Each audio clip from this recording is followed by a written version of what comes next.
Place your parents. Ready, begin.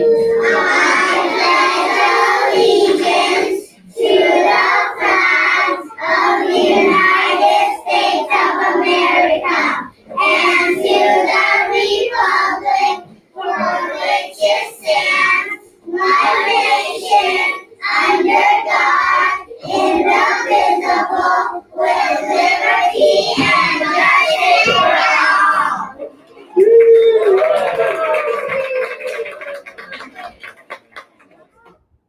Ladies and gentlemen, I'd like to welcome you to a very special podcast that I'm doing today. I didn't know how much I wanted to dive into this topic, but because of all of the activity going on with these topics, I felt that I needed to talk about these topics. Because of all the rhetoric that is surrounding these topics, I felt I needed to put my spin on this narrative. The narrative is racism, ladies and gentlemen. There's a lot of conversation about what should be happening when it comes to Black Lives Matter, Blue Lives Matter, and All Lives Matter. So I felt like I needed to address this. What I'm going to do is I'm going to play some commentary, some video and provide commentary on two people that have been very vocal when it comes to the Black community and the things that go on with the Black community. And for some reason, their message is being broadcast heavily throughout America in regards of the state of the Black community. These people are conservatives, which is the opposite of what Black Lives Matter represents and stands for. A lot of people feel like at this particular point, Black Lives Matter has gotten away from what it's actually should be. So right now I'm going to play this commentary. Fair use. And we're going to get into this conversation about what's going on in America in regards to all of this racism. Let's do it. This one, great title. Beaten Black and Blue, being a cop in America under siege. Our buddy, Brandon Tatum. Hey, Brandon, how you doing, man? I'm doing well, Dan. Ready to get into this. Yeah, let's get right after it. You saw the video. You were a cop. I've said this multiple times. You guys and gals have 1 to 3 seconds, if that, to react. This gentleman was in the process of being cuffed, by the way, I'll point out, by a black officer. He didn't comply. I hate to use the phrase because the left hates when I say it, they attack me, but comply, don't die, dang it.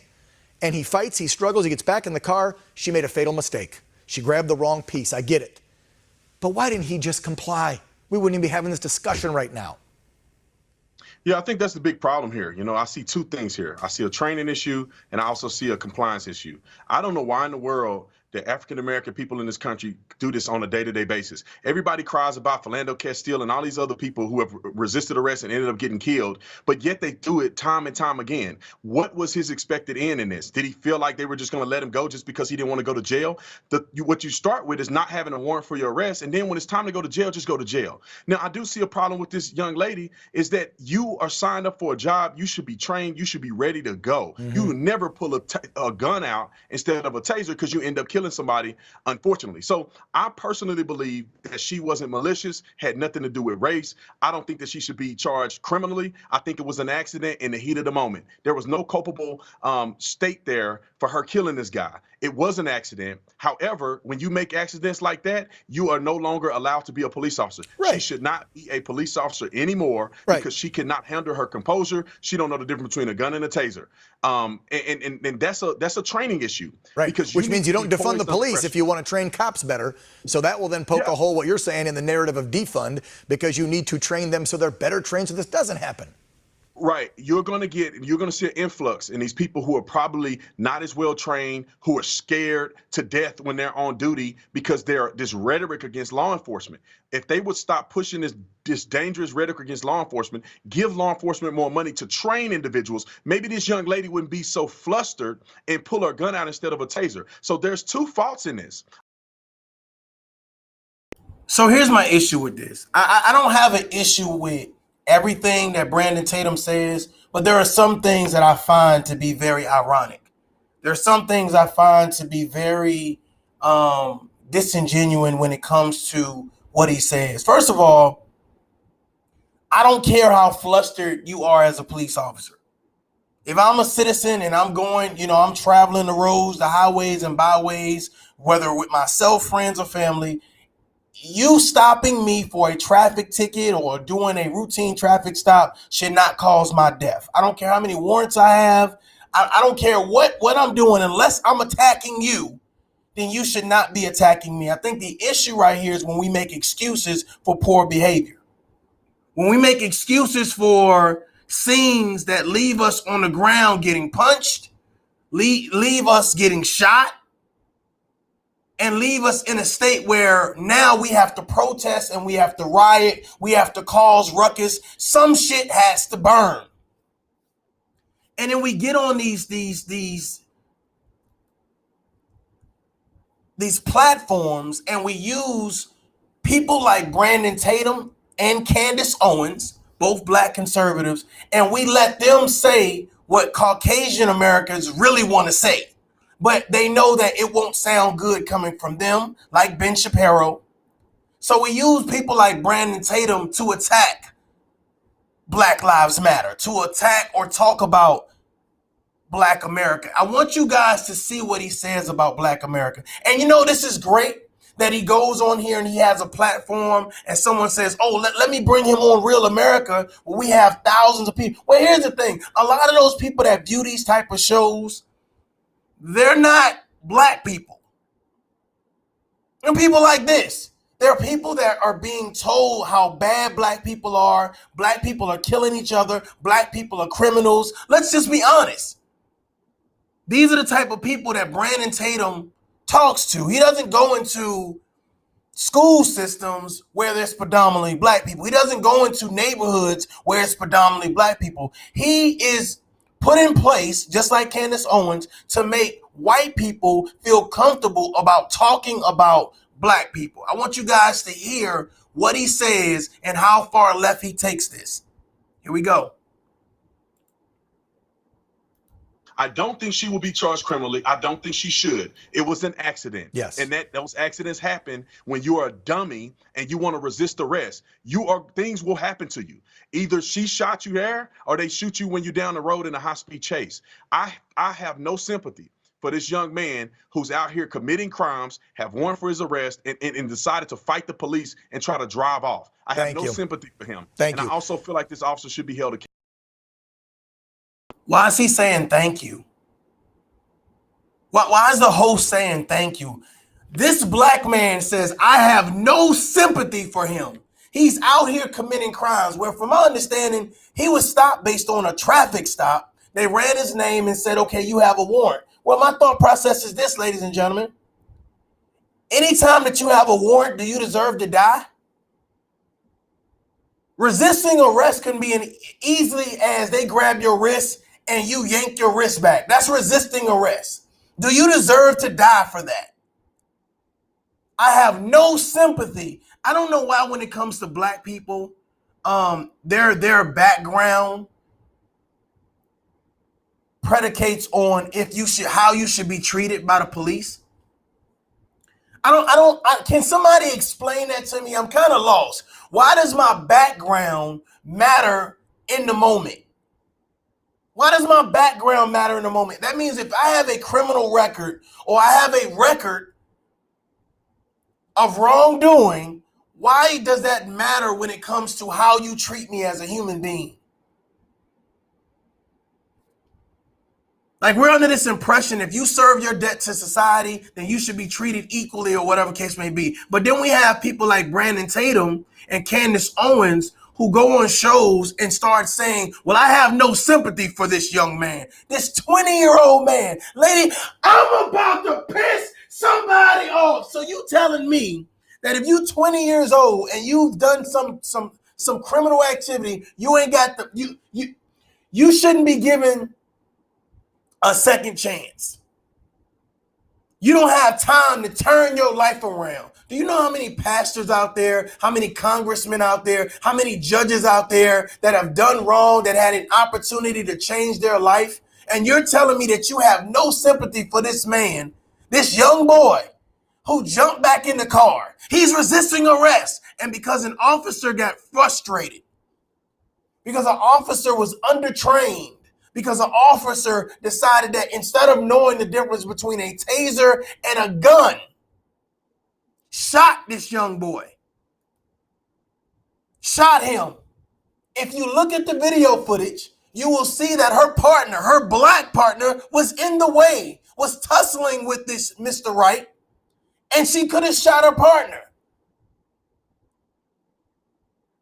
I want you guys to listen to Brandon Tatum as he explains the black community and the state of black America in America to this white gentleman who wants to be the one who says this, but they brung a black guy on here to say it, which that's my problem. Because if Brandon Tatum wanted to help the black community, he would be talking to the black community. However, people like Brandon Tatum and Candace Owens gets paid to talk for white people, get paid to use talking points that only another race would use against black people.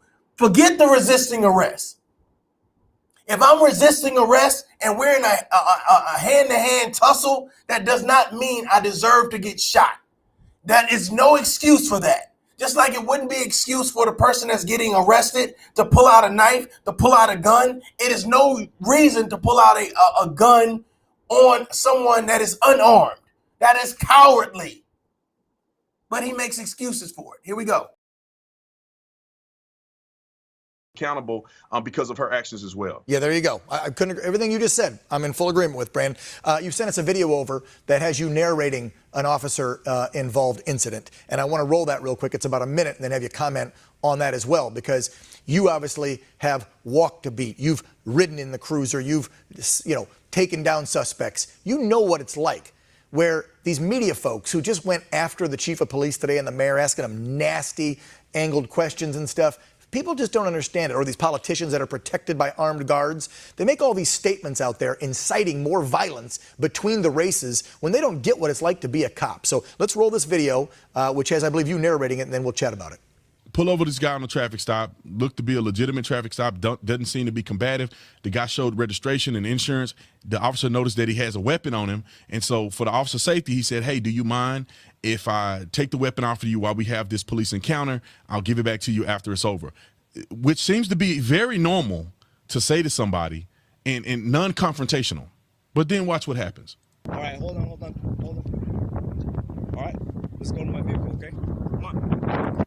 Now, right here, he already in a bad position. This guy has a gun in his hand. He cannot see the gun, and this is not going to end well.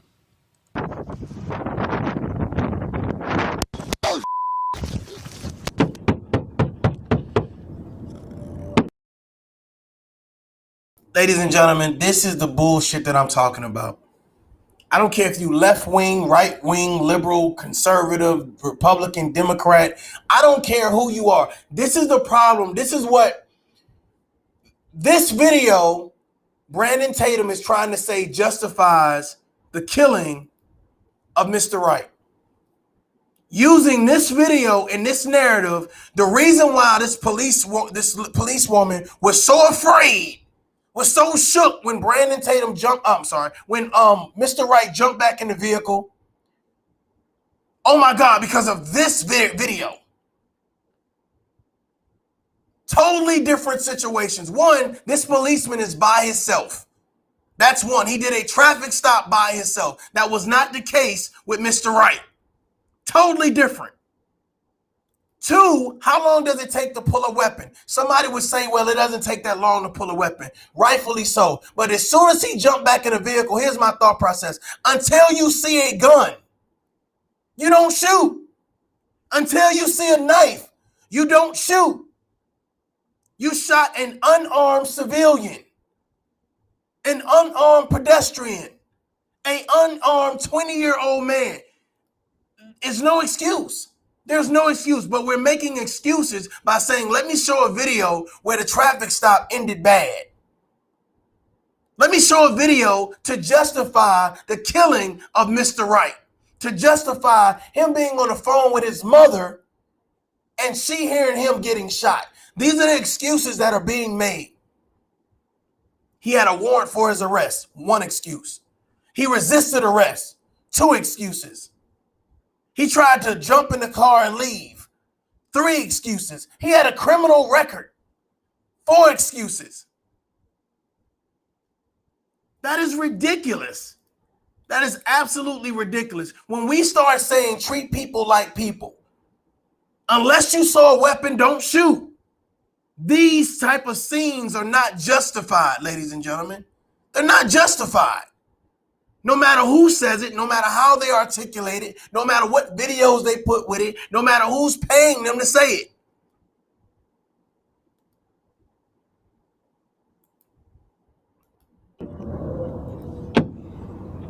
So they blurred out. The cop is here, deceased.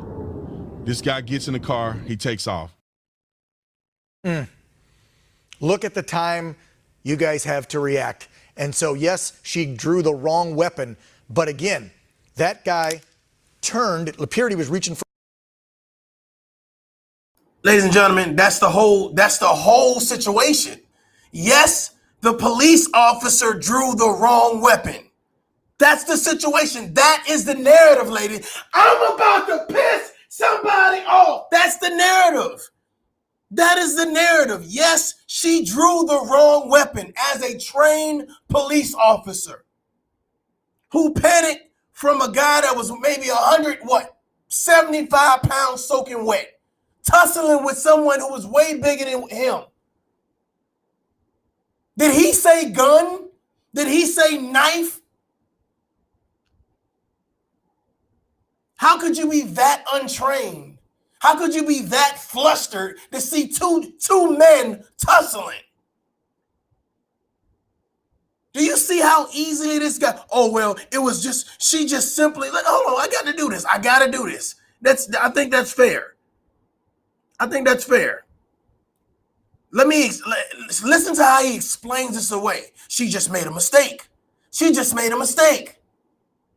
And the mistake cost somebody their life. I don't care if they're black, white, Chinese, Hispanic. It cost somebody their life. Look at the time you guys have to react. And so, yes, she drew the wrong weapon. But again, that guy turned. It appeared he was reaching for his back, Mr. Wright, in what just happened. How is that the same situation? How is that the same situation? First of all, the officer clearly, in this last video that I just showed, the officer clearly saw that the guy had a weapon.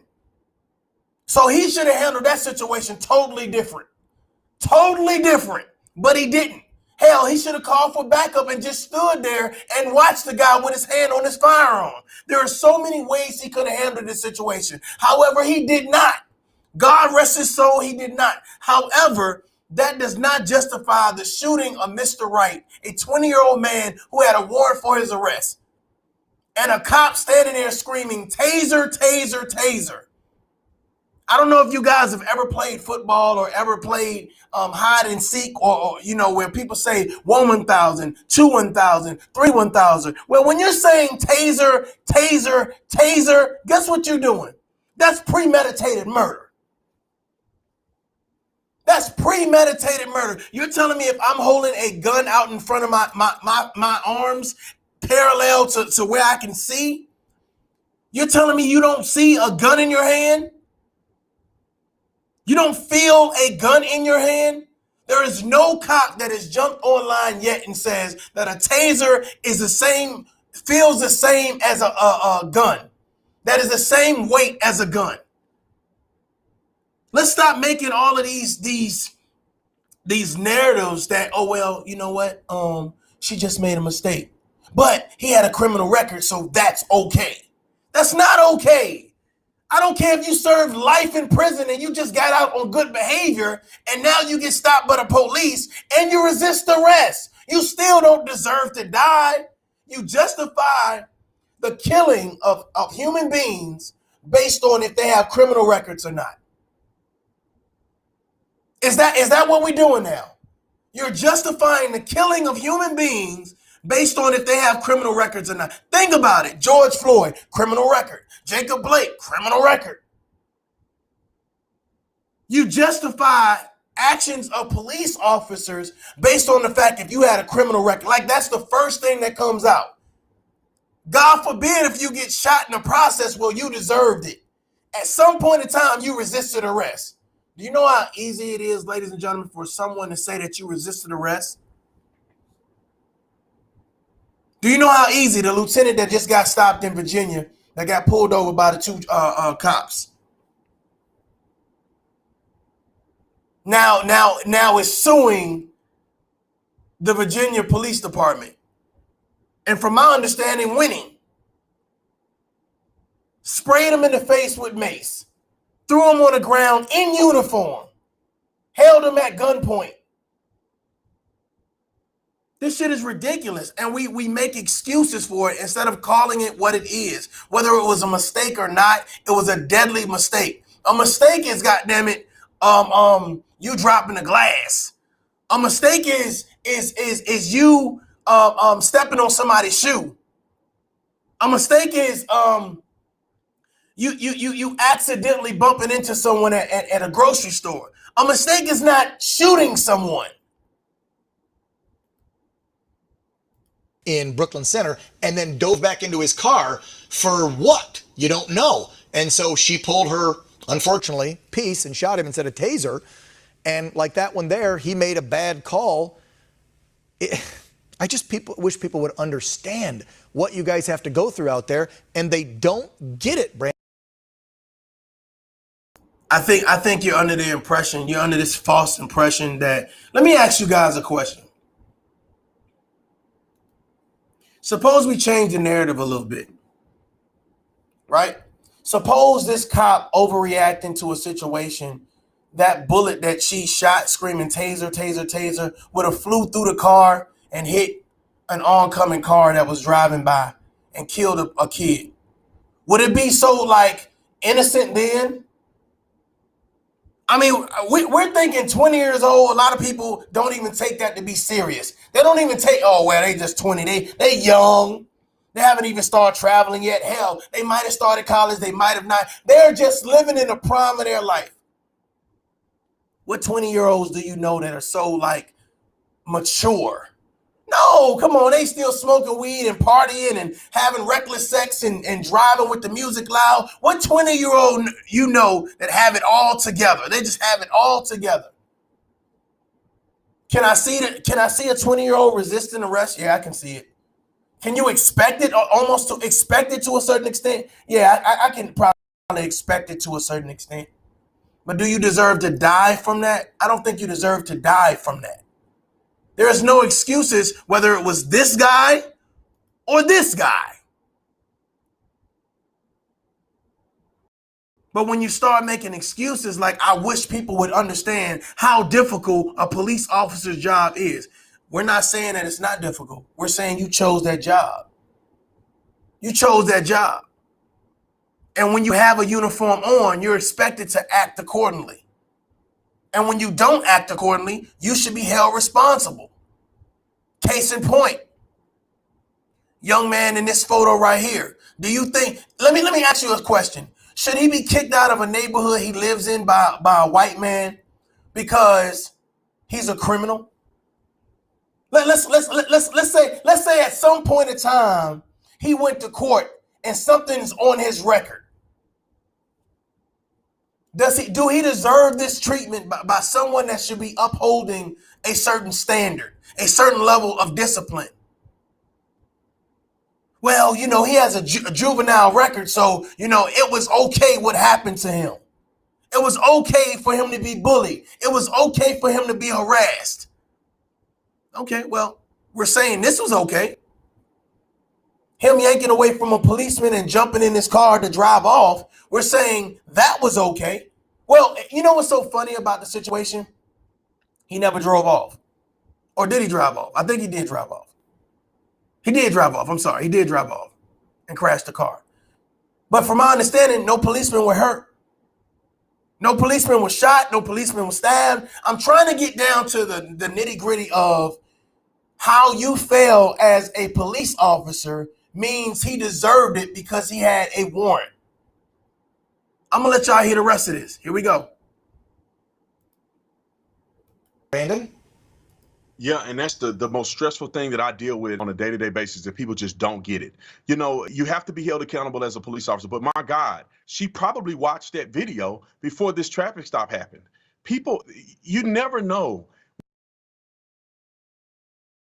More excuses trying to justify why this police officer pulled out her gun instead of a taser. She probably watched this other video of a man getting shot, of a police officer getting shot. So therefore, when Mr. Wright and the other officer was tussling, the best thing she could do was pull out her taser, so she says, and fire it. Even if she would have struck her partner, it was okay. Brandon Tatum, I am disappointed in you. Candace Owens, I am disappointed in you that you would come on this show and you would try to make excuses for an officer who clearly killed a young man. And you justify it was just a mistake. However, he shouldn't have resisted arrest. Well, him resisting arrest didn't cause any officer to die. When you are going to be attacked and assaulted by somebody for no reason, and you don't get to push restart as a police officer. When you're losing in the game, you hit the reset button, you start over. When you're a police officer, when you die, it is final. Your family would never see you again. And that's why these officers are so amped up in these situations. And this is 100% avoidable if you are a citizen. Don't resist arrest. Don't try to take police on a high-speed chase, because then you don't leave them open to making mistakes. This woman made a mistake. I don't think she should be charged criminally, but I do think that she have forfeited her right to be a police officer because of this mistake. Brandon, running out of time, but I gotta get to this with you because I want your take on what happened immediately following, and I want to tie this to BLM. So we have the tragic events of yesterday in this. I'm so super disgusted with this whole situation right here. I don't know if you guys understand what's happening. I hope that Brandon Tatum followers come over here because I want you guys to hear. This is coming from a 20-year military vet, warrant officer, okay, talking to a former police officer and NFL football player. And here's my thought process. My thought process is, why go on a show to say how bad black people are? Why go on a predominantly white show to say how bad black people are? Why are you not talking to black people? Why are you not asking for change from black people? Instead, because this is what this guy do. The guy on the left, right? The host of this show. You invite a black man to come on that shares the same beliefs and views as you. And you want him to say the things that you can't say. You're a puppet. That's what this looks like. He's a ventriloquist talking about, oh, well, you say this for me, Brandon. You tell Black America how bad they are. You tell BLM, Black Lives Matter, how bad they are. And I want you to watch what he says, Brandon Tatum says about Black Lives Matter. Again, not addressing how they can fix Black Lives Matter, but downplaying Black Lives Matter as if he is doing more for the black community than Black Lives Matter. Now, I have my issues with Black Lives Matter or my concerns, But I'm not going on a platform predominantly white to talk about Black Lives Matter. That would seem, I mean, that seems retarded to me, but I want you to hear what he says. And I want you to watch how the host uses Brandon Tatum to promote a message that he really wants to say. That he really wants to say, but he's using Brandon Tatum to do it. Now watch this. Suburb by Minneapolis. We know tensions are running high because of the George Floyd trial. Immediately, what happens? BLM, hundreds of people, BLM Antifa go out, riot, destroy stuff, hurt cops, throw bottles, throw stuff at them. And we learn over the weekend that one of the main co-founders of the BLM spent $3.6 million over the past 4 or 5 years buying like 4 or 5 properties around this country with the cash she's raking in. Why? Because the money's not going to the black communities where it's supposed to go, because BLM, I'm sorry, is a farce. They're doing nothing but causing. Ladies and gentlemen, how many organizations out there right now are collecting money from taxpayers, are getting donations from taxpayers that are not giving the money back to the communities?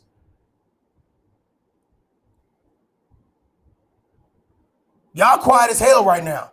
How many times have you heard of organizations taking money and the CEOs or the board members of that particular company ran off with the money? They embezzled the money. Why would that have anything to do with this man's death? Why would a Black Lives Matter co-founder or CEO have anything to do with this man's death? And instead of Brandon Tatum saying, that has nothing to do with the topic, sir. Nothing to do with the topic. So what we do is, so let me get this straight. Brandon Tatum, which is the guy wearing the Make America Godly Again, okay? He is supposed to sit here and tell you how bad Black Lives Matter is, to promote the narrative that Black Lives Matter is out there rioting and burning buildings and hurting police officers, all in the name of Mr. Right.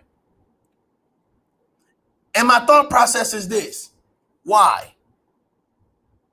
Why do you need Brandon Tatum to say this? Why can't you say this as the host?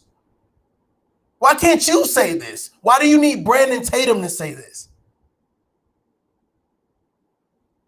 Black men talking about black men, black people talking about black people. And at the end of the day, the pressure is still applied to the black community. What are we doing to fix it, Brandon Tatum? What are we doing to fix it, Candace Owens? What are we doing? If we're going to attack the black activists and saying, oh, they're buying homes with the money and this and this and this and this. Well, my thought process is, what are you doing for the black community?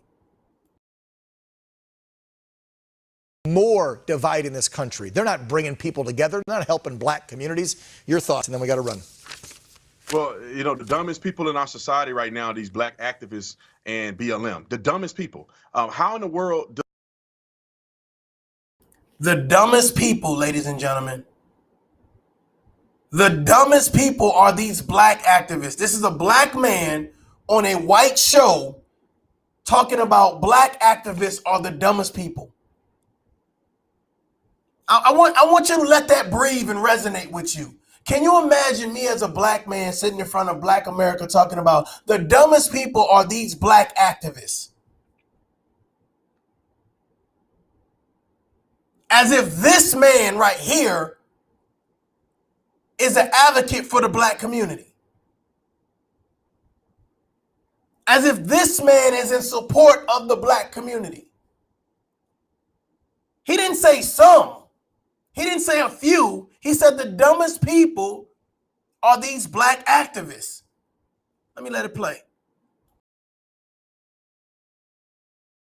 Does a man get killed and you claim to care about Martin Luther King, but you do nothing that he prescribed for us to do? You go out and burn your own cities and go steal stuff. That makes no sense in the world. You don't want police targeting black people because the violent actions of black. So don't target police officers because the violent action of one police officer. This young lady who started BLM has nothing to do with black folks. She go out and spend all this money buying up property to enrich herself on the backs of black deaths. and she's buying them in black and white neighborhoods. Yeah. She in Topeka Canyon is majority white. I know. These people don't give a flying flip about black folks. They are lining their pockets. They're putting money. They're building an economy in white communities that when this all is said and done, when it blows over, when black people are no longer relevant in this country as a whole, culture is being demonized, she's going to go up in her penthouse in the white neighborhood, spend her money in the white community, and forget this has ever happened. These people are a joke, and I wish that America would wake up to.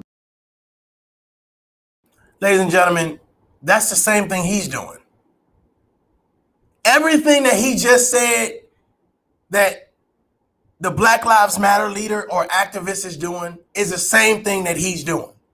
He's getting donations. He's using his money how he wants. I guarantee he lives in a predominantly white neighborhood. He is married to a white woman. So I'm scratching my head like, how can you call her out, call the Black Lives Matter leader a false and a fraud, but you're doing the same thing? What you're doing doesn't benefit the black community. What you're saying doesn't benefit the black community. The donations you're getting does not benefit the black community. You're one and the same. It's the pot calling the kettle black.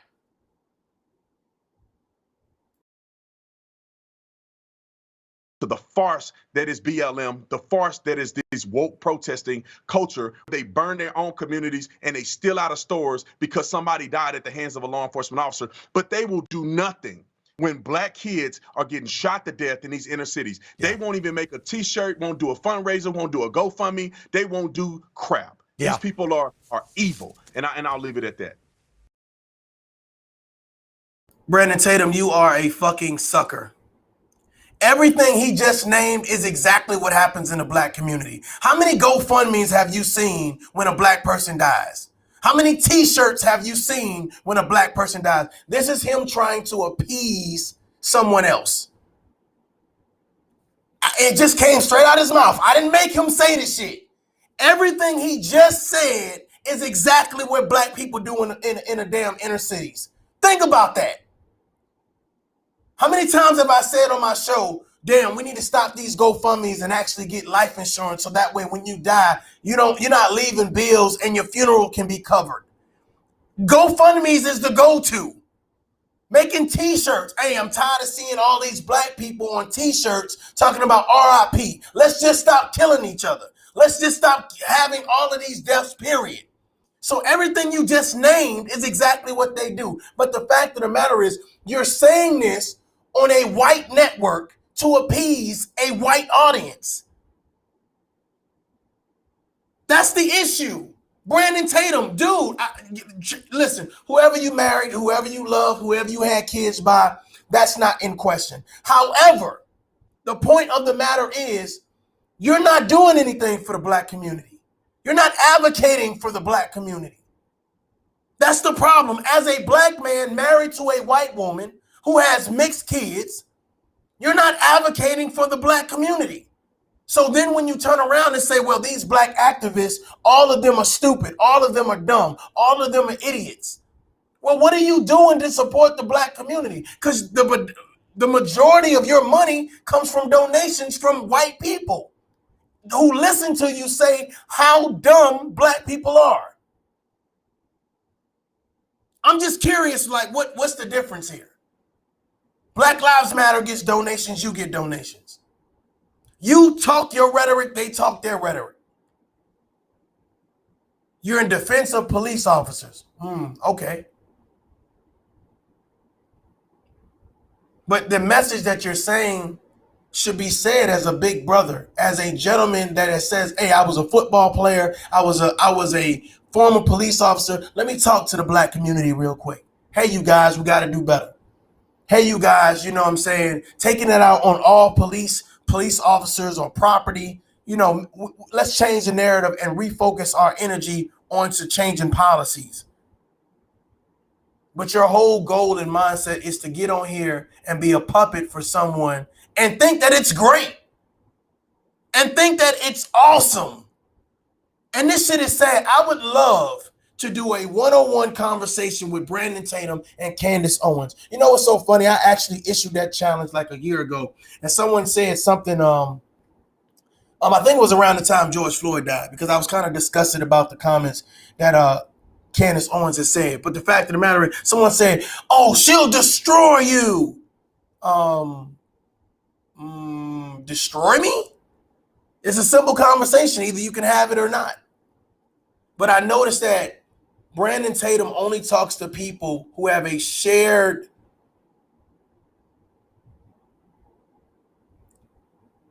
acceptance of what he believes. None of them live in projects. None of them promote the black community. All of them are kind of like this whole, I voted for Trump. Trump was the best president of ever. He did so much for the black community and this and this and this. I noticed that him as a black conservative, they never really talk to black people unless they sound a certain way, they look a certain way, they have a certain, they carry themselves a certain type of way. Let's get back into this. That's all we got to end it with. Brandon Tatum, thanks for coming on the program, man. Take care of yourself. Thanks, Be Dan. safe, brother.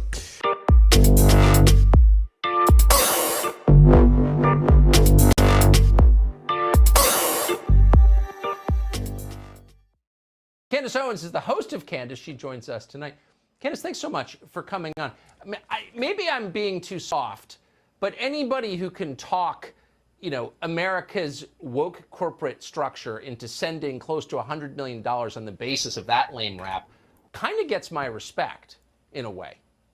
She has my respect because she's unapologetic in her approach. She's telling you what she is. She's a Marxist. So Marxists steal money from other people and they enrich themselves Right. until the people that they stole from are poor. And so she has stolen money from other people on the pretext of a lie that is Black Lives Matter. And she's enriched herself and she's brought 4 homes. I mean, you have to kind of appreciate the honesty. She's not hiding by any means, And so, yeah, I tend to agree with you here. She's a communist through and through, and she's been unbelievably unapologetic in her approach. Al Sharpton must be looking at this and saying, I've done this for 40 years. Where did I go wrong? I don't have a house in Topanga Canyon. Right, exactly right. It's completely ridiculous. And, you're right. The corporations are standing behind her, which is incredibly interesting. And you pointed to something really important. These corporations that are pouring millions and millions of dollars into Black Lives Matter. And you're correct. They said we raised more than $90 million. How much more, we will never know. But $90 million, of which $21 million apparently went to, according to Black Lives Matter themselves, it went to building the black movement. I don't even know what that means. $25 million going to building a black movement. Apparently, the black movement was Patrice moving herself, a black woman moving herself into other areas of the communities of people that she claims are oppressing black Americans. She's fearful of white people. White people are so bad. Well, why doesn't she want to live amongst black people? Why is she choosing to move herself into an all-white neighborhood? These are important questions. Yeah, I think they are. You know what's so funny? I think the problem that I have with this situation is that I find that these conservatives, these Candace Owens people, Brandon Tatum, I find that we have so many pressing issues going on in America.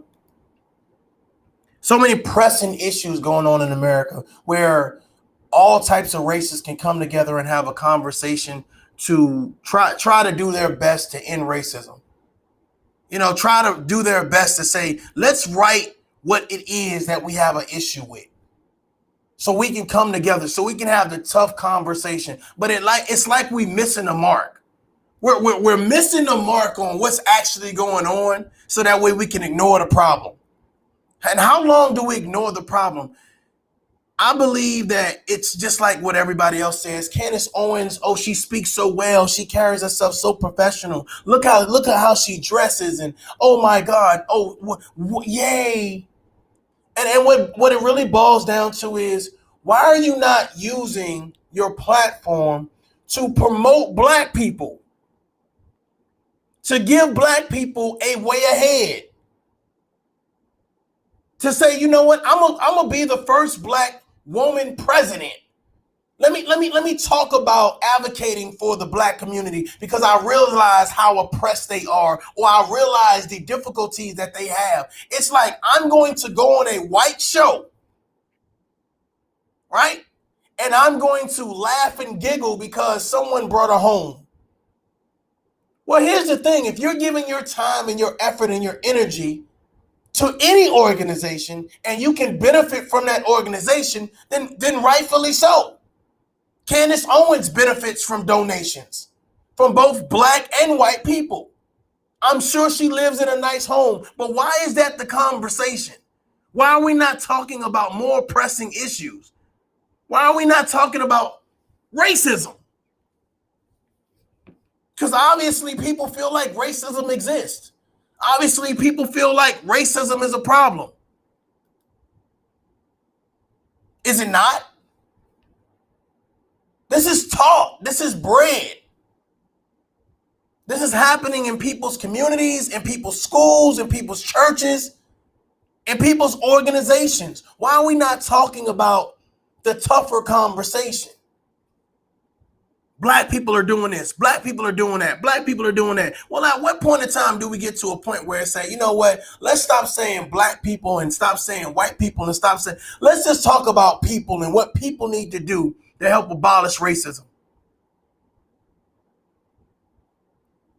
But I kind of feel like it's just this natural thing now. It's so easy to just say, well, black people are killing black people don't care, black people hurt, just it's so easy to poke fun at black people. But at the end of the day, what are we doing to abolish racism?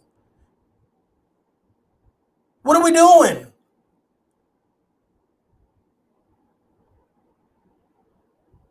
Let's get back to it. It's not. It's Topanga Canyon, not Riverside County. Really quickly, the looting that we're seeing in Minneapolis was just reflexive. This police shooting does sound like it raises questions about the competence of the police officer and what's going on with the Minneapolis Police Department. Maybe they've lowered the standards. Maybe there aren't, enough cops. Who knows? We should find out, I think. But looting in immediate response to that, why would we put up with that? We shouldn't put up with that, but the reason why we do is because the Democrats see some advantage in this, right? So right now you have a bunch of criminals that love Black Lives Matter as an organization. They love when a black person dies, and we don't know what the reasons are. We don't know what happened, but it signals to them that they are now allowed to run into the streets and grab whatever they want, whether it's from Target, whether it's from Walmart. And what's remarkable also is that these corporations are standing behind Black Lives Matter, right? They're pouring money into these corporations. And I remember most notably during the George Floyd riots, Target even came out and said, we don't even care that we were rioted and looted because we just stand with Black Lives Matter. That's not a normal thing for a corporation to do when it's losing money. So that means that a corporation must be getting something else, right? What is it? What are they investing in when they invest in the lie that is Black Lives Matter? What is the return? I think Josh Hawley alluded to it in the previous segment, and I think you're onto something. I want to propose this thing for Candace Owens and for Brandon Tatum. If Black Lives Matter is a farce, is a falsehood, is something where black people should not get behind or give money to, what should we rally behind? What should black people rally behind? Should they say that, you know what, there is no such thing as police brutality, there is no such thing as systematic racism, there is no such thing as mass incarceration, there is no such, hell, slavery didn't even happen. What should black people rally behind? What should our talking points be? What should the conversation be about? Because it's great to hear people say Black Lives Matter ain't shit. Black Lives Matter, hey, all they're doing is causing chaos, and they're rioting, and they're looting, and they're hurting police officers who have nothing to do with the situation. My thought process is, well, if Black Lives Matter ain't shit, who should black people rally behind? Who should black people listen to? If you say the activists, all the black activists are dumb. So you mean to tell me all of the black people that voted for Donald Trump, all the black people that are Republicans, all the black people that are conservatives, they're the smart ones. They are the smart ones, and that's who we should rally behind. We should rally behind the Brandon Tatums. We should rally behind the Candace Owens, because they are leading us to the promised land. And no one that does not think like Candace Owens and Brandon Tatum is smart or intelligent enough to have a conversation, is enough to pose solutions for black people. We attack the organization, we attack the people, but no one is giving us solutions to say, instead of listening to Black Lives Matter, listen to them. This is my issue when I listen to politics, when people talk about certain narratives. They'll tell you what the problem is, but won't give you a solution to fix the problem. I'm going to tell you how bad Black Lives Matter is, but I'm not going to give you a solution to fix the narrative. I'm not going to give you a solution to change the rhetoric.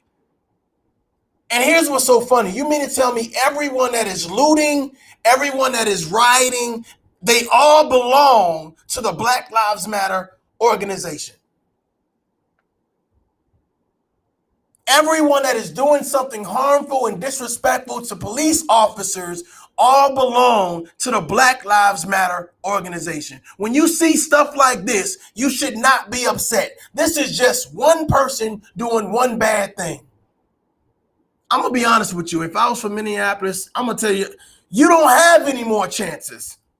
You've had your chance. If we didn't learn anything from the George Floyd thing, goddamn it, the training should have started then. The training should have started then.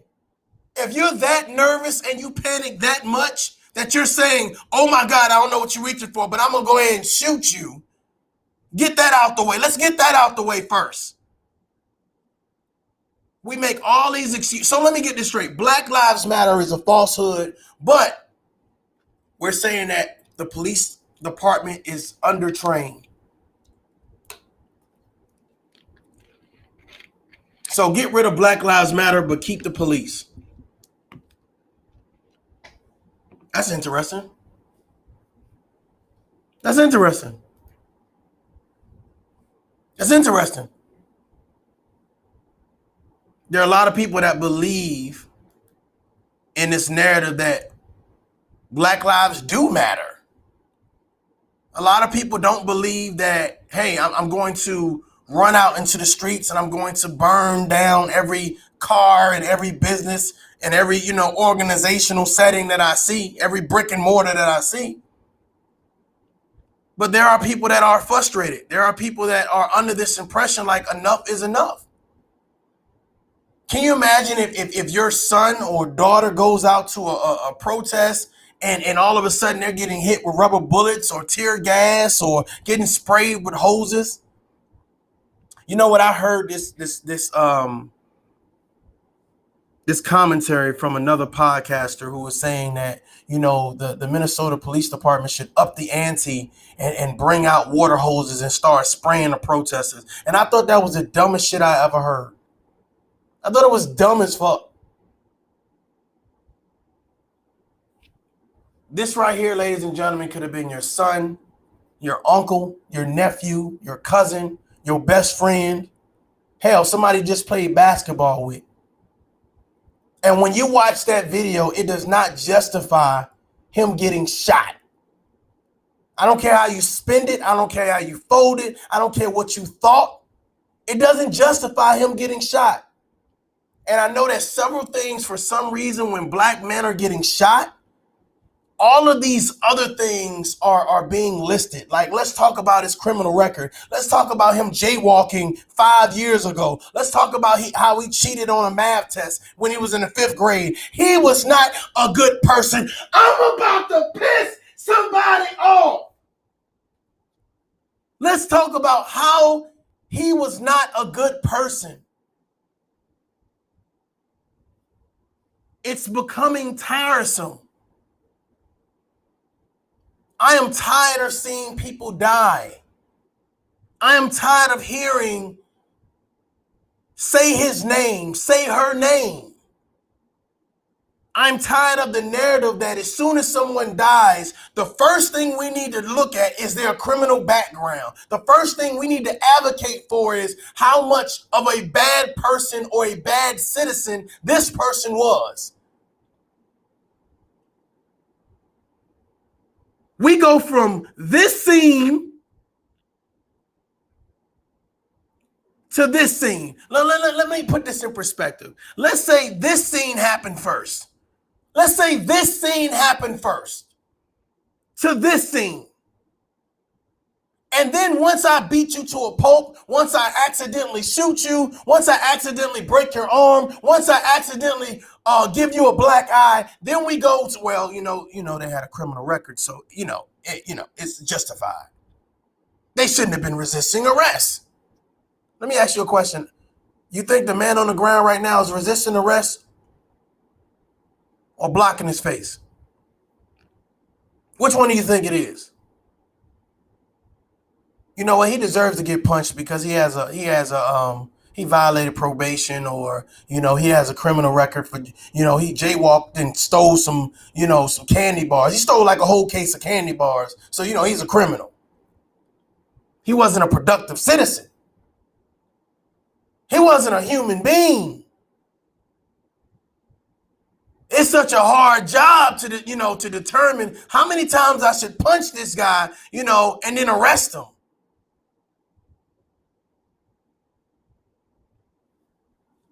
I don't know why we're justifying murder with people being criminals. Well, don't let them out then. I'm just being real. Don't let them out of jail. Ladies and gentlemen, you've heard it here first on Tough Love Podcast. If the whole push for the conservative side, for Republicans to say, well, we're not going to say this black person shouldn't have died because they have a criminal background, then don't let them out of jail. Don't let them out of jail then. If you know that you're going to stop someone, and based on the fact that if they have a criminal record, that determines if they should be killed or not.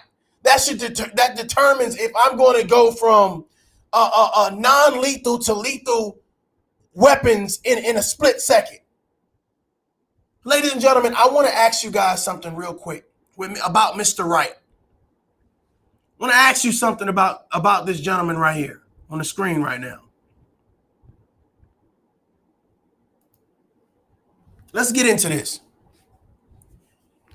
Is his criminal background that he allegedly has, is it for killing people? Don't worry, I'll wait. Somebody can answer that for me. Is it for killing someone? Was his warrant for his arrest for killing someone? Was it for stabbing someone? Was it for maliciously wounding someone?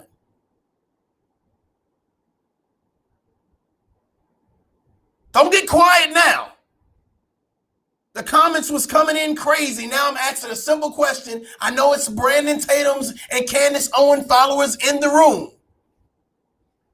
Was it for killing someone? Was it for hurting someone? So you mean you're frantically panicking because someone twice this guy's size is wrestling with him and he jumps back in the car to get away from him?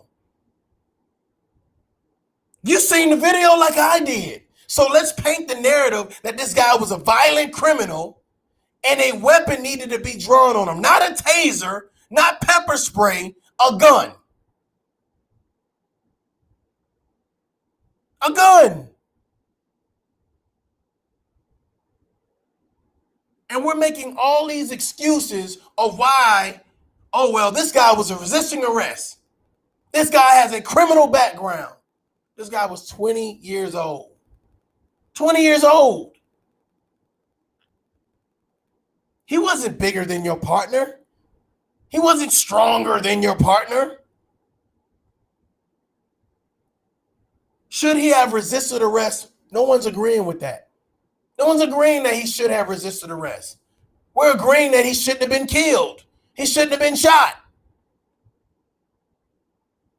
So you mean to tell me as a police officer, you skip past non-lethal to lethal in a blink of an eye because your partner is wrestling with someone?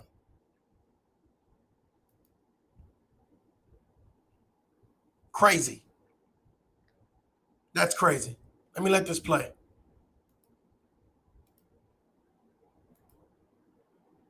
something when you say that the corporations seek to control this country. They're willing to give up money. They're willing to let their stores be rioted and looted because they see something bigger that they're gaining from these riots and these lootings and these lies. And that is control over this country. It's power, and it's sinister, and it's sick. And if some Pakistani liquor store owner is destroyed in the process, like, you think Jeff Bezos cares? No. Candace Owens, so nicely put. As always, it's great to see you. Thank you. When that was guy I like. So let's not forget that it is Derek Chauvin who is on trial for murder. Right now, as I predicted earlier, and a lot of people did, it seems to be George Floyd. I know about his drug use. I know about his prior criminal history.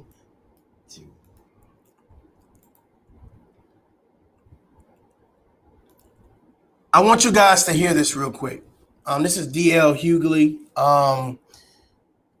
Anybody that's following the George Floyd case, I was asked to speak about it a while back. And to be honest with you, I'm a little bit overwhelmed when it comes to this. And the reason why is because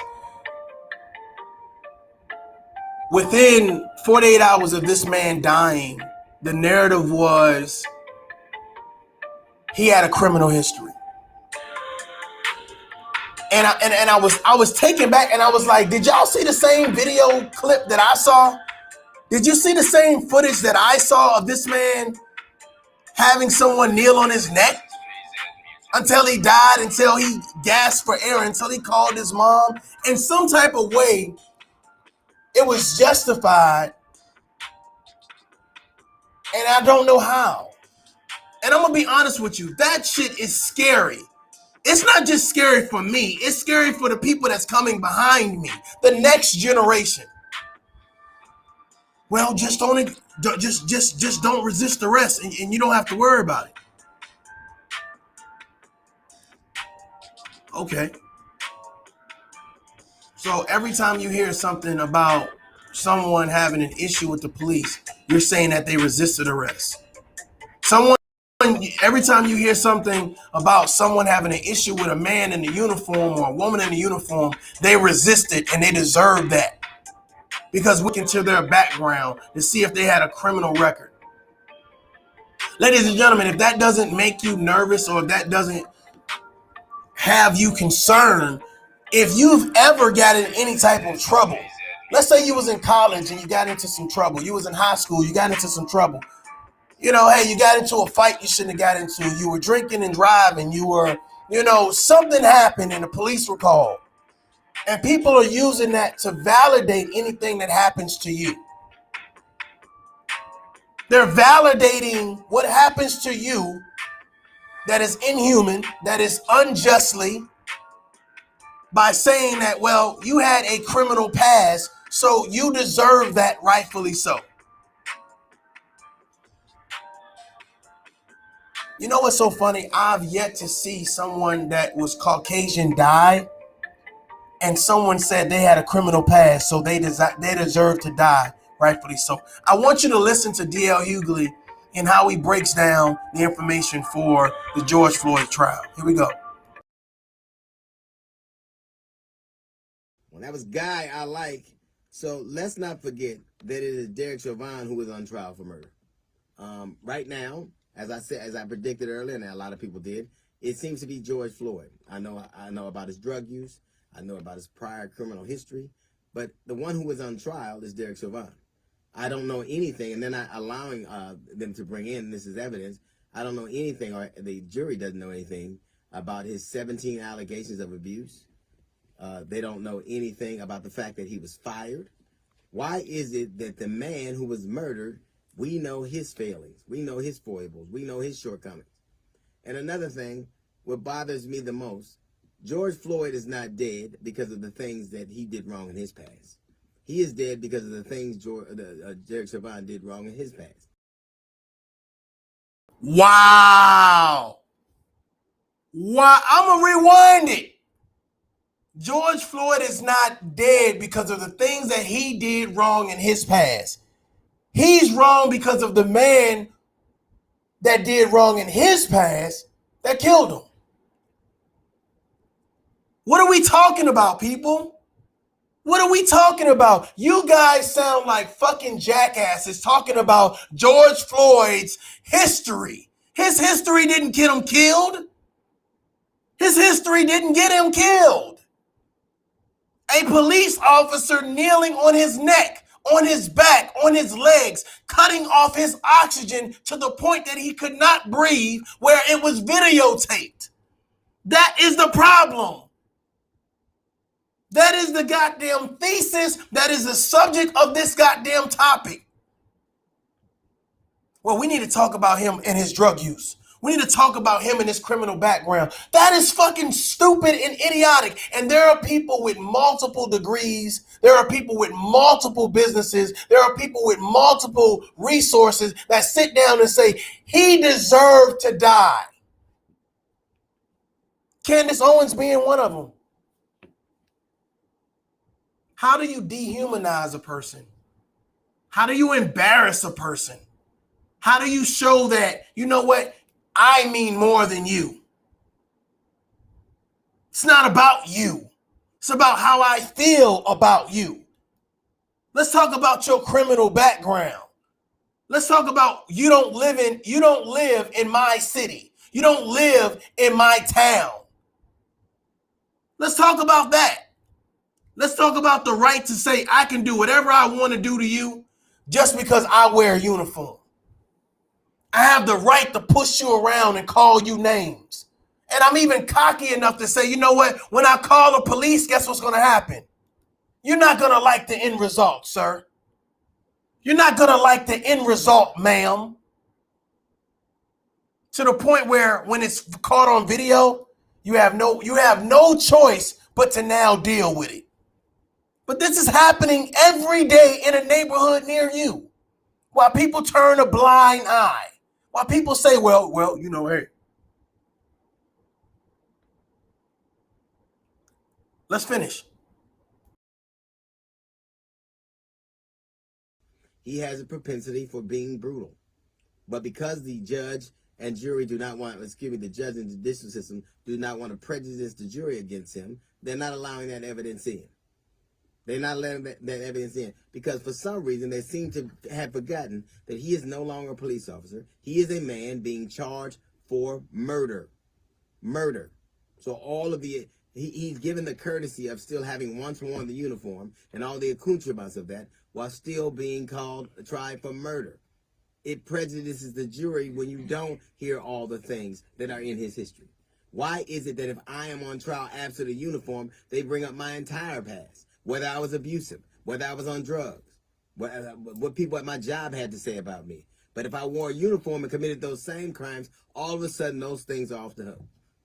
They're out of bounds. Because for some reason, we can't see people for what they are.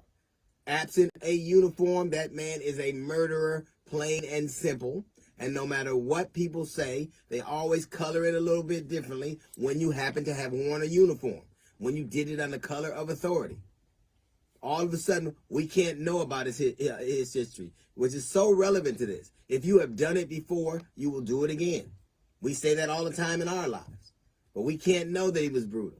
We can't know what people at his work thought about him. We can't know that he was fired from the police department because of the very same things he's being on trial for now. Why is that? Because he once wore a uniform.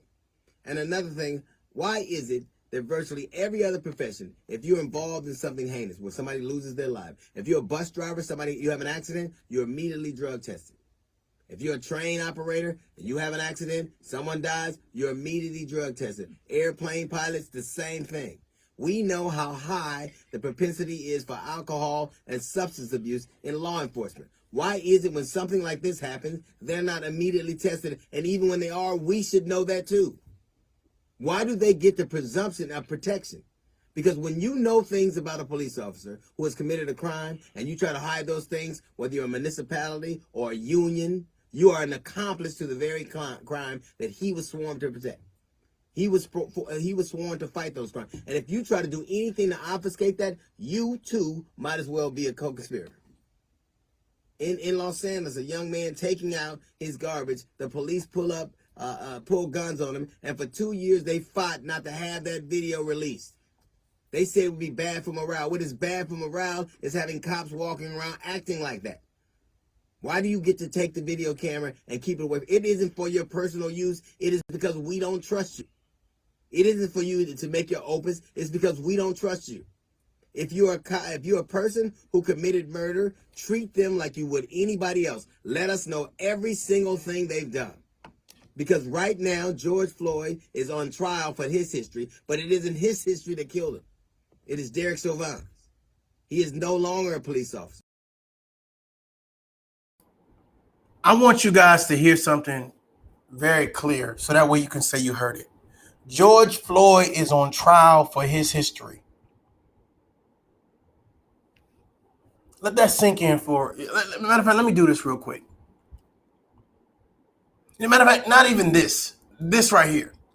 George Floyd is on trial for his history. For his history. How many of you guys have a spot-free past? Have a perfect angelic past? Have a past not wrinkled with any dents or nicks of abuse, of violence, of criminal history? You wasn't an accomplice to anything. You don't know anything. You haven't done anything. You have been on the straight and narrow. How many of you guys have a perfect past? You've been productive citizens. You never smoked any weed. Hey, you never drunk any alcohol underage.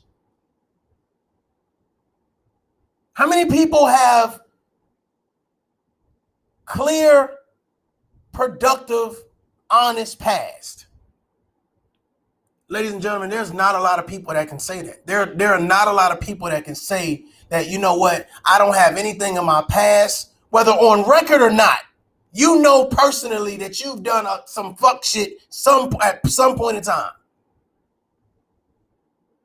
How many people can say that? How many people say, I've never been involved in anything that someone would consider wrong? George Floyd is on trial for his past, and he's not alive. He is not alive. Let that sink in for a minute. He wasn't the man who killed anybody. He wasn't the man who suffocated someone to death and while dying had them screaming for their mother. And the man responsible for that, you're saying that his history don't matter? His history don't count? What are we teaching people? What message are we sending out to America? That as long as you wear a uniform, then your past don't matter? But God forbid, if you do something wrong, then, as long as it's videotaped, then, we may be able to do something about it. We are in a state of emergency. This is a public service announcement. We need to do better. We need to do better, and we need to do better now. If you have a platform, you should be talking about the abolishment of racism.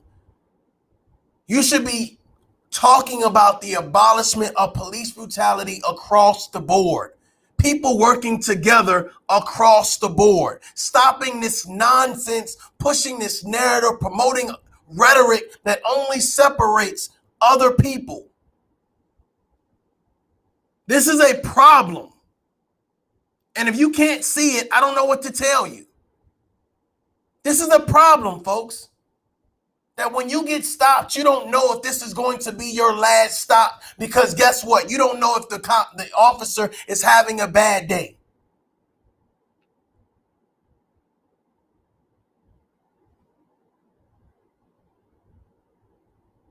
Can you imagine your son or daughter going through something like this? Can you imagine your son or daughter going through something like this, being told the whole time you're getting punched in the face or pushed around or pepper sprayed or held at gunpoint, stop resisting. What if it's you? What if it's you being choked to death, suffocated? I love when people pride themselves on saying I was so perfect in life that, as long as I don't resist, nothing will happen to me, et cetera, et cetera, et cetera. And then I look at it, I'm saying, you know what? These tragedies are not happening close to home for these people. For the Brandon Tatums, for the Candace Owens, they never give the narrative that this happened to my best friend, that this happened to my mother, this happened to my father, this happened to my sister, this happened to my brother. They never give the narrative of anything happening close to them. It's always, well, if they stop resisting, if they stop acting up. It's never, I personally did that myself. I personally was a knucklehead. I personally resisted arrest. Or I personally talked back to the police. Like, where do you share the narrative other than just having the same skin color? Trying to prove you're not like them. Because that's what it boils down to for Candace Owens and for Brandon Tatum. It's all about proving I'm not like the other black people. I'm not like them. But you know what's so funny? When they get stopped by the police that don't know them in a rural town, rural area, I wonder how that would go for them if they even travel through those towns. If they even travel through those towns, I wonder how well they would fare against someone being racist, someone punching them and them screaming, stop resisting. When a narrative hits home, it changes the outlook. I say again, when the narrative hit home, it changes your outlook and perspective on things. He should no longer be afforded those customs and considerations. He is a murderer, plain and simple. Whether he used to wear a badge or not. He took a life. He did it, and we should get to know everything we would if he were just a run-of-the-mill murderer, because that is exactly what he is. His occupation shouldn't have, a former occupation, should have nothing to do with the evidence or all the information we get to have on them. I know what George Floyd's history was. I know what happened in his past. I know what kind of person and the things he's been to. What I don't know is that much about Derek Chauvin. He can decide not to take the stand and not say anything. You're not a cop anymore. You're just a man who murdered a man and who's using the system that has worked for you so long to get off for it. That's a little note from the GED section. We got the Jazz Report coming up in 15 minutes. It's the D.L. Hughley Show.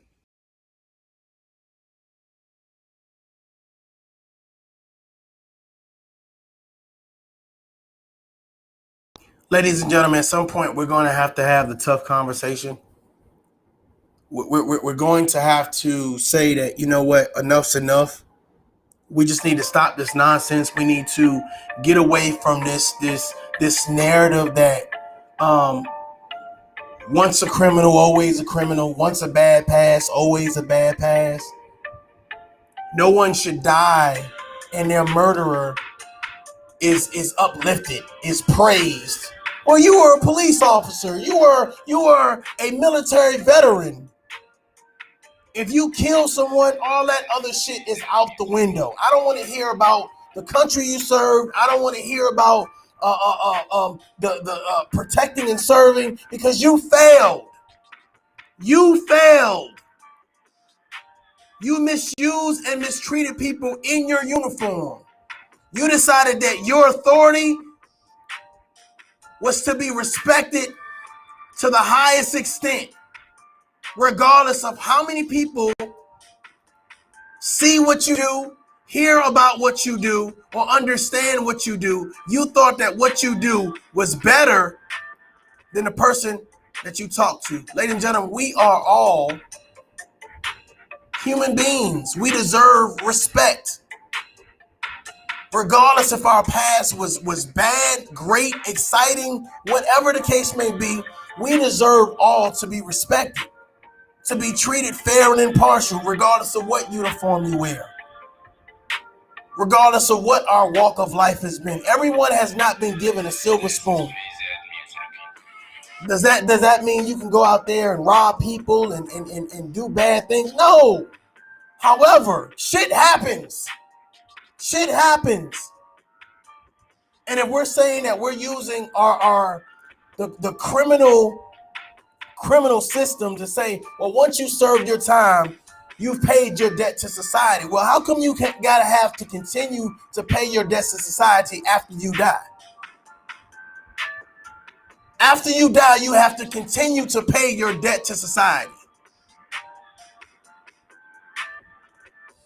Ladies and gentlemen, it is time that we do something different. It is time that we promote a different narrative. It is time that we change the rhetoric, because there are a lot of people that are promoting division on all types of levels.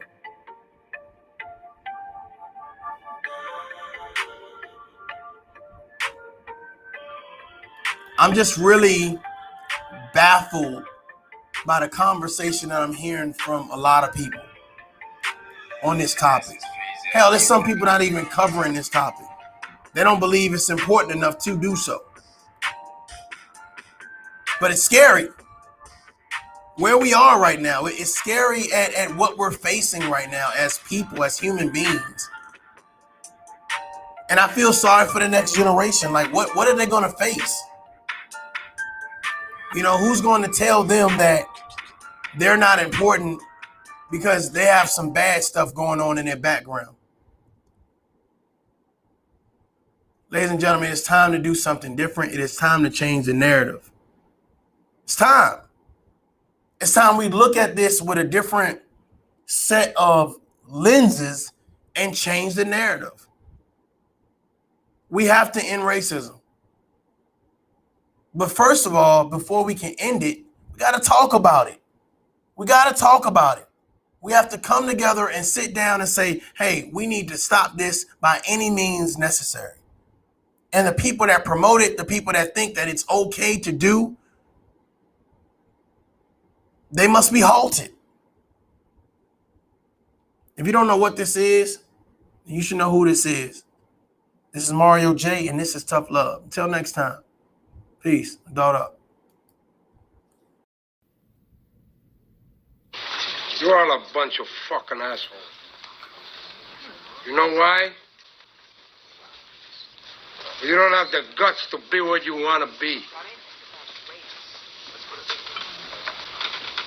You need people like me.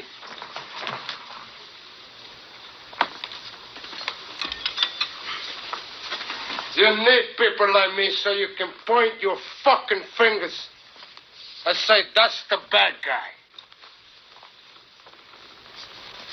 So, what'll I make you?